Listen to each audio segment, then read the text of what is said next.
ಎಲ್ರಿಗೂ ನಮಸ್ತೆ. ಹೇಗಿದ್ದೀರಾ? ಇವತ್ತಿನ ಕತೆಗೆ ಬರೋಣ.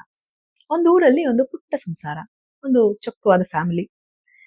ಸೊ ಅಲ್ಲಿ ಆ ಮನೇಲಿದ್ದ ಮಗು ಇಷ್ಟು ಚುರುಕಿತ್ತು ಅಂದ್ರೆ ಅಷ್ಟು ಜಾಣ ಇದ್ನಂತೆ.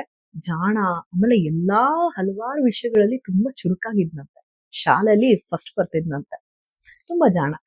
ಸ್ವಲ್ಪ ಸೋಂಬೇರಿ ಇದ್ನಂತೆ. ನಿದ್ದೆ ಅಂದ್ರೆ ಆರಾಮಾಗಿ ಬೆಳಗ್ಗೆ ಬೇಗ ಹೇಳ್ತಾನೆ ಇರ್ಲಿಲ್ವಂತೆ. ಅಷ್ಟು ನಿದ್ದೆ ನಿದ್ದೆ ಅಂತ ಹೇಳ್ತಿದ್ನಂತೆ. ಸೋಂಬೇರಿ ಇದ್ನಂತೆ ಸ್ವಲ್ಪ.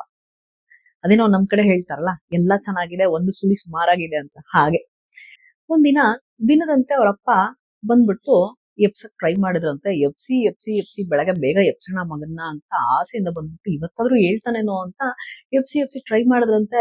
ಕೊನೆಗ್ ಬೇಜಾರಾಗಿ ಎಪ್ಸಿ ಎಪ್ಸಿ ಸುಸ್ತಾಗಿ ಅವ್ರ ಪಾಡಿಗೆ ಅವ್ರು ವಾಕಿಂಗ್ ಹೊರಟ್ರಂತೆ.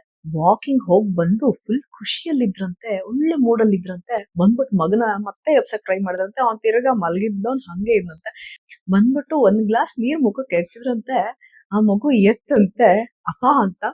ಸೊ ನೋಡೋ, ಬೆಳಗ್ಗೆ ಎಷ್ಟ್ ಚೆನ್ನಾಗಿತ್ತು ಗೊತ್ತಾ? ಇವತ್ತು ನೀನ್ ವಾಕಿಂಗ್ ಮಿಸ್ ಮಾಡ್ದೆ, ನಾನ್ ವಾಕಿಂಗ್ ಹೋಗ್ ಬಂದೆ ಬೆಳಗ್ಗೆ. ಏನ್ ಚೆನ್ನಾಗಿತ್ತು ಗೊತ್ತಾ? ಇವತ್ತಿನ ದಿನ ಎಷ್ಟು ಚೆನ್ನಾಗಿತ್ತು ಅಂದ್ರೆ ಹೇಳ್ತೀನಿ ನಿಂಗೆ. ಬೆಳಗ್ಗೆ ಬೆಳಗ್ಗೆ ಯಾಕೆ ಹೇಳ್ಬೇಕು, ಯಾಕೆ ವಾಕಿಂಗ್ ಹೋಗ್ಬೇಕು ಅಂದ್ರೆ, ಬೆಳಗ್ಗೆ ಎದ್ಬಿಟ್ಟು ಹೋದಾಗ ನಾನು ಒಂದು ಪಕ್ಷಿ ಎಷ್ಟ್ ಚೆನ್ನಾಗಿ ಅದು ಊಟ ಮಾಡ್ತಿತ್ತು. ಅದಕ್ಕೊಂದು ಹುಳು, ಅದ್ರ ಪ್ರೇ ಅದಕ್ಕೆ ಸಿಕ್ಕಿತ್ತು. ಒಂದು ಹುಳುನ ಹಿಡ್ದಿತ್ತು. ಅದು ಅದ್ರ ಊಟ ಮಾಡ್ತಾ ಇತ್ತು. ಇವತ್ತಿನ ಊಟ ಅದಕ್ಕೆ ಸಿಕ್ಕಿತ್ತು ಗೊತ್ತಾ? ಯಾಕಿದ್ರೆ ಪಕ್ಷಿ ಬೇಗ ಎದ್ದು ಬಿಟ್ಟು ಹಂಟ್ ಮಾಡಿದೆ, ಅದಕ್ಕೆ ಅದರ ಇವತ್ತಿನ ಊಟ ಸಿಕ್ಕಿತ್ತು. ನೋಡು, ಅದೇನೋ ಹೇಳ್ತಾರಲ್ಲ, early bird catches the pray ಅಂತ. ಹಾಗೆ ಅದು ಎಷ್ಟ್ ಚೆನ್ನಾಗಿತ್ತು ನೋಡಕ್ಕೆ. ಆಮೇಲೆ ಹಾಗೆ ಮುಂದೆ ಹೋದೆ ಕಣೋ. ಮುಂದೆ ಹಾಗೆ ರಸ್ತೆಯಲ್ಲಿ ಹೋಗ್ತಿರುವಾಗ ಒಂದು 5,000 ಬಿದ್ದಿತ್ತು ಅಲ್ಲಿ. ನಾನ್ ಹಂಗೂ ನೋಡ್ಬಿಟ್ಟು ಎತ್ಬಿಟ್ಟು ಎಲ್ರಿಗೂ ಅಕ್ಕಪಕ್ಕ ಎಲ್ರಿಗೂ ಕೇಳ್ದೆ. ನಾನು ಹಂಗೂ ಎಲ್ರಿಗೂ ವಿಚಾರಿಸ್ದೆ ಕಣೋ. ನಾನು ಅಲ್ಲಿ ಯಾರು ಇಲ್ಲ, ನಂದಲ್ಲ ಅಂತ ಹೇಳಿದ್ರು. ಸೊ ನಾನೇನ್ ಮಾಡ್ದೆ, ಸರಿ ಬಿಡು, ದೇವ್ರು ನನ್ಗೆ ಕೊಟ್ಟಿದ್ದಾನೇನೋ ಇವತ್ತು ಅಂತ ತಗೊಂಡ್ ಬಂದೆ. ನೋಡು, 5,000 ಸಿಕ್ತು ನಾನ್ ಬೆಳಗ್ಗೆ ಬೇಗ ಹೋಗಿದ್ದಕ್ಕೆ ಅಂತ ಹೇಳಿದ್ನಂತೆ. ಆವಾಗ ಮಗ ಹೇಳಿದ್ನಂತೆ, ಅಪ್ಪ ನೋಡು, ಇದು ನಿನ್ ಕತೆ ಆಯ್ತು. ಇವಾಗ ನೋಡು, ಕೇಳಿಸ್ಕೊ. ಬೆಳಗ್ಗೆ ನೀನ್ ವಾಕಿಂಗ್ ಹೋದ್ಯಾ? ನೀನ್ ಹೇಳಿದ್ರ ಮೇಲೆ ನೋಡು, ಆ ಪಕ್ಷಿಗೆ ಅದ್ರ ಊಟ ಸಿಕ್ತು ಅಂತ ಹೇಳ್ದೆ. ಬಟ್ ನೋಡು, ಆ ಹುಳುಗೆ ಎಷ್ಟು ಕೆಟ್ಟ ದಿನ ಇವತ್ತು. ಆ ಪಕ್ಷಿಗಿನ ಬೇಗ ಹುಳುನು ಎದ್ದಿರುತ್ತಾ? ಆ ಹುಳುನು ಅಷ್ಟ್ ಬೇಗ ಎದ್ದಿರೋದಕ್ಕೆ ಇವತ್ತು ಅದೇನಾಯ್ತು, ಅದ್ರ ಪ್ರಾಣ ಹೊರಟೋಯ್ತು. ಆ ಪಕ್ಷಿಗೆ ಪ್ರೇ ಆಗಿ ಅದ್ರ ಊಟ ಆಗೋಯ್ತು. ಪಾಪ ಹುಳು ಅಲ್ವಾ, ಆ ವರ್ಮುದ್ದು ಜೀವ ಹೋಯ್ತು. ಇನ್ನ ನಿನ್ಗೆ ದುಡ್ಡು ಸಿಕ್ತು ಅಂತ ಹೇಳ್ದೆ. ಕರೆಕ್ಟುಪ್ಪ, ನಿನ್ಗೆ 5,000 ಸಿಕ್ತು. ಓಕೆ, ನೋಡು, ನಿನ್ಗೆ ದುಡ್ಡು ಸಿಕ್ಕಿದೆ, ನೀನ್ ಬೆಳಗ್ಗೆ ಎದ್ದು ಬೇಗ ಹೋದೆ ಅಂತ. ಓಕೆ, ಬಟ್ ನಿನ್ಕಿನ ಮೊದಲೇ ಎದ್ಬಿಟ್ಟು ಯಾರೋ ಪಾಪ ಹೋದವ್ರಲ್ಲಿ ಬೀಳ್ಸ್ಕೊಂಡು ಹೋಗಿದಾರಲ್ಲಪ್ಪ, ಇದಕ್ಕೇನ್ ಹೇಳ್ತೀಯಾ? ಅವ್ರದ್ದು ಪಾಪ ಎಷ್ಟು ಕೆಟ್ಟ ದಿನ ಆಗಿರ್ಬೋದು ನೋಡು ಇವತ್ತು ದುಡ್ಡು ಕಳ್ಕೊಂಡು ಹೋಗಿರೋದಕ್ಕೆ, ಅಲ್ವಾ? ಏನಂತೀಯ ಇದಕ್ಕೆ ಅಂತ ಆ ಮಗ ಹೇಳಿದ್ನಂತೆ. ಇದು ಕತೆ. ಇದು ಬೇರೆ ಯಾರ್ದು ಅಲ್ಲ, ಇದು ಮುಲ್ಲಾ ನಸೀರುದ್ದೀನ್ ಅವರ ಕತೆ.